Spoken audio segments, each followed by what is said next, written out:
গত ভিডিওতে দেখেছিলাম কোন স্থান হতে টেবিল আঁকবো, হোম সেকশন হতে নাকি ইনসার্ট সেকশন হতে। এবার টেবিলের বিভিন্ন স্টাইল ব্যাখ্যা করব। এর জন্য আমি একটি টেবিল নিয়ে নিচ্ছি। সাপোজ আমি যত সারি কলম ভিত্তিক টেবিল নিতে চাই, এখানে ততটি সারি কলম সিলেক্ট করতে হবে। আমি তিনটি সিলেক্ট করে নিচ্ছি। এবার চাইলে আমি কিছু লিখতে পারি। আমি কিছু ডাটা লিখে নিচ্ছি, যেমন নাম, রোল এবং শ্রেণী। ওকে, এখন আমি চাচ্ছি যে এই টেবিলের হেডলাইনের বক্সগুলো আলাদা আলাদা কালার করব। তো এর জন্য আমাদের এই শেডিং টুল ব্যবহার করতে হবে।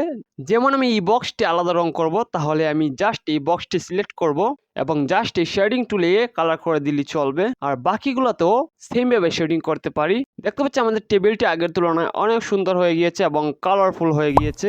তো এভাবে চাইলে আমরা একটি স্টাইলিশ টেবিল তৈরি করতে পারি বা কালারফুল টেবিল তৈরি করতে পারি। পরবর্তীতে তারা গর্জিয়াস ভিডিওগুলো দেখতে আমন্ত্রণ রইল।